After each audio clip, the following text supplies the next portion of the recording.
Couple things. Festival of Trees, as was mentioned earlier, in combination with the Arbor Day proclamation. Festival of Trees is not this coming Saturday, but one out, February 18th. It will be downtown at the Cultural Plaza. I understand there'll be a number of presentations on various details with benefits of trees, different types of trees that are well suited for Lake Worth, helpful information, and it's usually fun, and I believe there's decent performances as well. A couple other things relates quite a bit to the Neighborhood Roads program, the bond program that, or fixing the roads with the bond that we just passed. I want to reiterate again to all of us that I'm definitely hearing a lot of concern throughout the city of speeding. Just lots of people that are very frustrated with, there's a lot of stuff going a lot faster. I think I might have mentioned before that I even talked to one police officer who had his equipment with him, and he clocked it at 60 miles an hour in a residential area. So sometimes people say, well, you know, it seems like it's going faster than it is. That's his instrumentation. I think it is a real problem, and it's something that I really hope that we will think about as a city and have an opportunity to come together as a city and talk about what do we want to be. You know, do we tolerate speeding? And if we don't, as we work on the roads, what are we going to do to make sure that it doesn't happen? That's that one. The other one I'd like to talk about that I hear a lot on is our electric utility. As some of you know, I'm kind of a solder iron electric geek sort of fellow, so I've always had a particular affection for our electric utility. And there are a number of things that I think are just way cool about the utility. There are not that many places in Florida that have their own ability to produce their own power. And I'm told that in the last year we've run on our own, and Walt can probably back this up, we've been supplying our own power a number of times for noticeable stretches where we were doing it ourselves. So the rest of the world could go dark and we'd still be good. Those of you who were around during Hurricane Matthew will remember, and we don't want to gloat, but FP&L did lose quite a bit of power and we lost very little. And that's reflected in the statistics. There's, you know, in the industry, the FMEA and other ones keep track of this sort of thing. Statistics on performance. And I think most people in the community at this point are pretty happy with Lake Worth electricity because the problems that we had somewhat more in the past are gotten a lot better. Our performance is actually on the numbers better than FP&L. So that's pretty cool. And that leads me to a request to our city manager, which is one of the reasons why our stats are so good is that we put a lot of energy, both in money and so on, but also in people, in our training, into transmission and distribution, the guys that are up on the poles and keeping all that stuff working. One of the places that the city manager, I believe, went to 2 years ago now, January 2, I think, folks who are into this sort of stuff and climb poles, they do a rodeo every year of the municipal electric organizations around the country, and they compete at various things related to that. So this is a formal request, city manager, that we make sure that whatever the folks that are going to go to the rodeo this year from Lake Worth, that they have the resources, the time to work on it, equipment, whatever, because we're going to win the rodeo this year. And I understand there might even be an opportunity for us to host the rodeo in a future year, I'm told. That's our goal in a few years. So that would be good. And that brings me to my last things. We also, as a city, we all are extremely aware up here on the commission, I think we're pretty much in agreement, that we have a reputation around South Florida that don't move to Lake Worth, don't rent in Lake Worth, don't buy a house in Lake Worth, because it's just crazy expensive here. And all of us who are sitting up here know that at this point, the price, the rate that we sell electricity, residential, is almost identical to FP&L at this point. But I'll bet you that nobody in this room will believe that. Because around the city, that reputation that we're still the most expensive is out there. And it's not helping us. We want to have a reputation that our stats, our reliability is great, and that you don't have outrageous bills here. Which brings me to the last part, that repeated request, that let's make sure that we really work on the other part that gives us that reputation, which is not the rates at this point, because they're equal.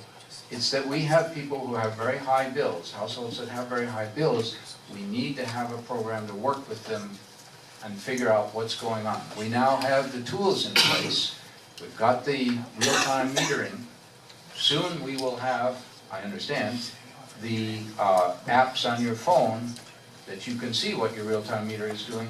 So we're in a very good position to work with households, make sure they know what they're doing, and that they're not getting surprised by a high bill at the end of the month. So I think let's really work with the new incoming electric director, work with our existing staff to make sure that we lose that reputation as being the most expensive place. With a first-rate program to work on that side of it.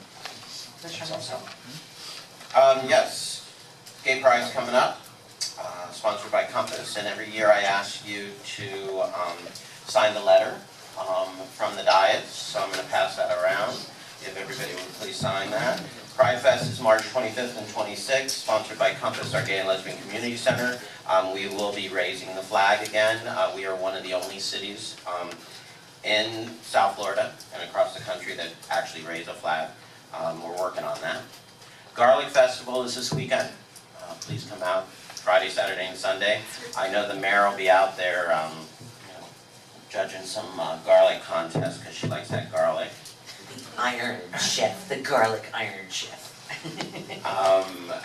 Bonfires are still going on. We got a couple more bonfires. Evening on the Avenue is every Friday night now.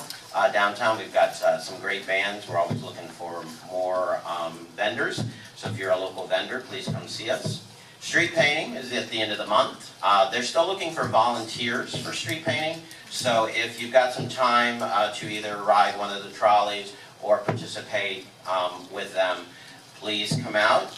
Reggae Fest has announced their dates, Friday, April 21st and 22nd and 23rd. It's a 3-day event. Please look for that on our social media. And last but not least, I had the pleasure of joining the mayor and the vice mayor and Commissioner Maxwell and Commissioner McVoy at the Wembley Gym ribbon cutting.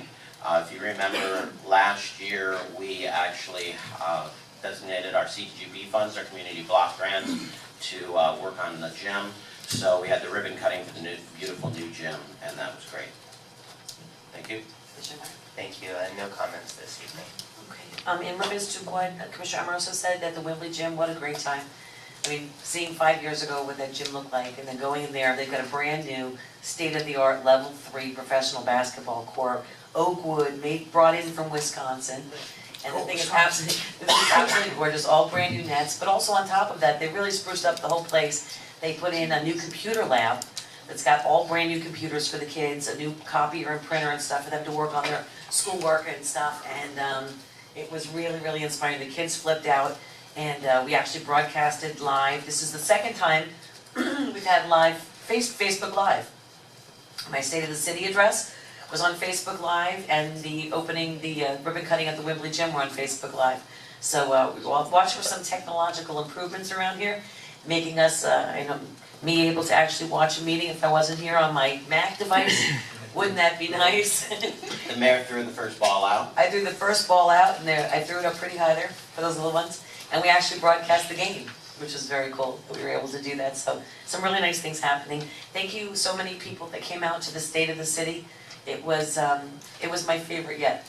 I really was excited to talk with everybody about some of the great things that are happening here, and my passion for renewable energy and some of the amazing things that we're doing here in our community, along with what Commissioner McVoy was talking about, in reference to our electric utility. We kind of talked about turning a corner in the State of the City address, and I would encourage all of you to please take a look at it if you can. But who would have thought 5 years ago that we'd be creating our own solar farm to produce 2 megawatts of power and up to 10 megawatts of power on our old, landfill at this point. It's truly incredible. Reducing our carbon emissions, doing all kinds of really good things, but really also providing jobs too. We're looking at current technology, and what that means, I'm not talking about being current, I'm talking about the Gulf Stream. And we have upcoming meetings. In fact, I'm organizing meetings right now with some companies that are actually channeling and learning how to channel the Gulf Stream into renewable energy. And the federal government has funded wind, they've funded wave, and the Gulf Stream is the next, the current technology is the next. Senator Latvala will be coming in, just so happens we happen to have one of the best opportunities for those scientists to come out and start exploring the possibilities, and it just so happens to be right off our coastline. Isn't that something? And the other good thing is that we don't have to disturb the ecosystem there. A lot of people are trying to put in pipelines and things of that nature. We don't have, we've got one, and it happens to be, which I find really ironic if you think about it. Here the landfill was like an environmental scar, and we're turning that into a solar field, and then here we had this old sewer waste output that was in our water, the beach that was abandoned long ago, that we can actually turn that into another form of renewable energy, which is really kind of cool, and we don't have to worry about doing it. So I have a great passion for these things, help us subsidize our grid, and make us not only one of the lowest electric providers, in reference to our rates and whatever, but also the largest renewable energy provider, which really will set us apart, and we will lead, right? Well, we will lead in an example of showing how we can do that, but also can bring in jobs for our people and do a lot of really good things. So very exciting. Sorry, I can go off forever, so I'll stop. I'm really excited about another couple of things that I had mentioned too. I've really worked with the Finnish community for the last couple of years to try to bring back our Finlandia days that we had, and we're going to have that new Finnish festival that's coming here on the March 3rd through the 5th. And so they're coming back to Lake Worth. If anyone doesn't know the beautiful history of our Finnish culture, here in this community, the Finns were really responsible for helping to build out a lot of our homes and businesses and buildings in our downtown. It's a huge, wonderful history. And having them back home, if you take a look at some of the statues in Bryant Park, you'll see these statues were donated by the Finnish community over the course of years. They were very much an integral part of our city, and having them come back for this festival is a really wonderful thing, and I'm so excited about it. Again, in mention to that, we've got Senator Latvala coming in, Representative Peters will be coming in. We're going to have meetings with some of these scientists in regards to this energy. We're trying to put together all of that. So hopefully next time I'll have a lot of really exciting things to talk to you about. Did I miss anything? I hope not. Oh, speeding. Just one last note on that. I live on Federal Highway, right where West Palm is 25 and Lake Worth is 35. Yeah, let's do something about that. It's like a launch pad. And my living room and my bedroom are on the Federal Highway side. You literally hear it. It's like a launch pad in an airport, just going, they speed right up and come over that bridge. I've actually seen a few airborne in my life. It's been pretty interesting. But so yes, let's talk about it. Okie dokie, moving on.